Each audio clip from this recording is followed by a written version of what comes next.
राम मंदिर हमले की साजिश के आरोपी अब्दुल रहमान का शव आज सुबह अयोध्या के इनायत नगर स्थित उनके पैतृक गांव पहुंचा। हरियाणा के फरीदाबाद की नीमका जेल में 8 तारीख की रात हुई हत्या के बाद आज भारी सुरक्षा के बीच उसे मजनाई कब्रिस्तान में सुपुर्द खाक कर दिया गया। इस हत्या ने हाई सिक्योरिटी जेल की व्यवस्था पर गंभीर सवाल खड़े कर दिए हैं। पूर्व प्रधान पवन यादव ने इसे जेल प्रशासन की घोर लापरवाही बताते हुए उच्च स्तरीय जांच की मांग की।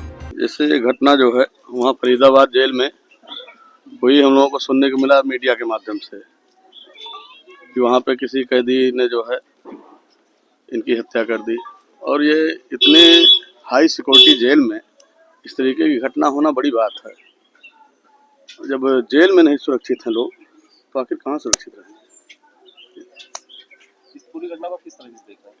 ये घटना जैसे पूरी तरीके से हम ये मान रहे हैं कि ये प्रायोजित लग रही है। ऐसी घटना हाई सिक्योरिटी जेल में अगर हो जाए तो आदमी, हमें नहीं लगता कहीं सुरक्षित है। फिर भाई वहाँ तो बहुत तगड़ी सुरक्षा में जो है रहे होंगे।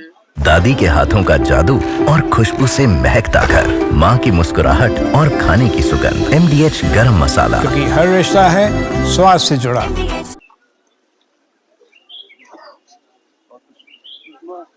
अभी क्या मांग है आपकी? क्या नहीं, हम मांग करते हैं कि इसकी जो है उच्च स्तरीय जांच कराई जाए। ये घटना कैसे हुई? जैसे ये घटना आम घटना नहीं हुई है। हाई सिक्योरिटी में जो है हत्या हो जाना और उसके बाद घर पे सूचना देना कि नहीं बीमार हैं। और ये अभी एक दिन पहले हमको पता चला कि इनके पिताजी और माताजी मिल करके आए थे, वहाँ ऐसी कोई घटना नहीं थी। बातचीत हुई थी जो है इनसे बाहर बैठा के, शीशे के बाहर बैठा के, और इधर फोन से बात कराए थे। मिलने तो नहीं दिए थे, लेकिन शीशे के उस पार बैठा करके इनसे बात कराए थे।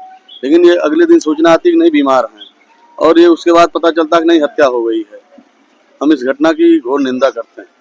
जेल की सुरक्षा चूक के सवालों के बीच मृतक के पिता अब्दुल बकर का दर्द भी छलका। उन्होंने बताया कि बेटे की रिहाई होने वाली थी।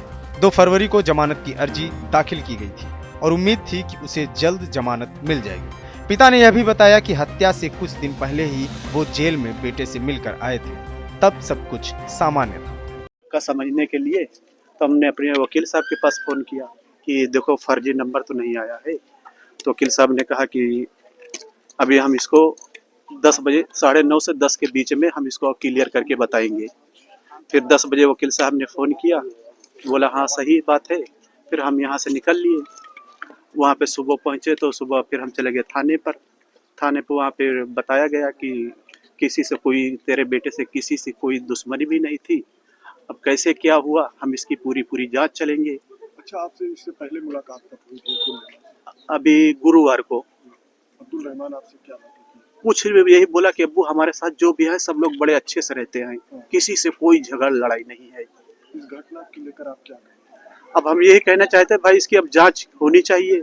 वहाँ पे भी हमको जज साहब ने बोला कि हाँ इसकी हम पूरी जाँच करेंगे। जो भी दोषी है, जो भी किया है बहुत गलत तेरे बेटे के साथ किया है। हालांकि मेरे बेटे की जमानत भी होने वाली थी। अच्छा, आपको जब 3 दिन पहले आप वहाँ गए थे तो आपको क्या बातचीत हुई? बस एकदम नॉर्मल था, हंसता बोलता था। वो बोला कि हमारे साथ में अभी 4-5 दिन हुआ एक लड़का लाके रखा गया है। तो मैं बोला वो कैसा है? बोले अबू लेकिन अच्छे हैं, अच्छे से मिलजुल के रहते हैं। अच्छा, उसके बाद फिर आप घर चले आए, फिर आपको क्या पता चला? फिर हमारे पास फ़ोन भी किया, हफ्ते में 2 दिन फ़ोन भी आता था हमारे पास।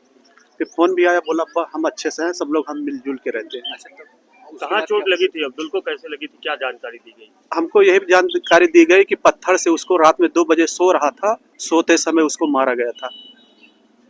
अच्छा, आपको कैसे पता चला जब आप वापस मिलके घर आ गए? फिर यहाँ से जब गए तो कैसे आया, क्या आया? हमको यहाँ से सीधा गए थाने पर। थाने पर हमको इंस्पेक्टर साहब ने पूरा बताया। नहीं, आपको जब आप घर थे तब आपको क्या पता चला? हमको खाली इतना, तुम्हारे बेटे की हत्या कर दी गई है बस। तुम जब आप वहाँ गए उसके बाद फिर हम सीधा थाने, हमको बुला लिया गया। थाने गए, फिर वहाँ पे हमको यही चीज़ बताया गया कि तुम्हारे बेटे को, यानी रात में सो रहा था तभी हमला किया। 3 आदमी थे और एक तो सो रहा, तो उसको बोला कि अगर तुम चिल्लाओगे तुमको भी मार देंगे। तो वो कुछ नहीं बोला। तो उसके बाद लगी थी अब्दुल को? अभी हमने पूरा तरीके से देखा नहीं, लेकिन यहाँ पे पीछे लगी थी उसको चोट। वहाँ के प्रशासन ने कैसा सहयोग किया? वो बोला हम इसकी पूरी जांच करेंगे दोषी को हम सजा देंगे। क्या मांग करते हैं आप सर?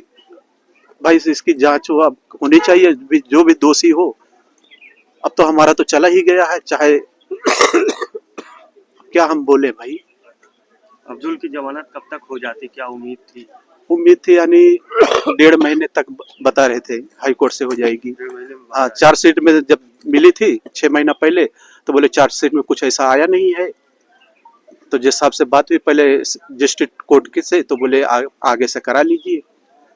तो हमको बताए, तो वही अब्दुल के पास वकील साहब गए थे भी मिलने कि अब्दुल तुम्हारी जमानत हो जाएगी, घबराना मत। कितने दिन पहले मुलाकात हुई थी? लगभग 15 दिन पहले 2 तारीख को जमानत लगाई गई थी हाई कोर्ट में। परिवार का कहना है कि अब्दुल ने बताया था कि बैरक में एक नया कैदी आया है, लेकिन उन्हें किसी अनहोनी का अंदेशा नहीं था। अब परिजन और मामा मोहम्मद इसरार इस पूरी घटना को साजिश बताते हुए न्याय की गुहार लगा रहे हैं। शव दफन हो चुका है, लेकिन जेल की ऊंची दीवारों के पीछे हुई इस हत्या ने कई सवाल छोड़ दिए। परिवार अब बस सच्चाई सामने आने का इंतजार कर रहा है। अयोध्या से TV9 के लिए आशुतोष पाठक की रिपोर्ट। दादी के हाथों का जादू और खुशबू से महकता घर, माँ की मुस्कुराहट और खाने की सुगंध, MDH गरम मसाला। क्योंकि हर रिश्ता है स्वाद से जुड़ा।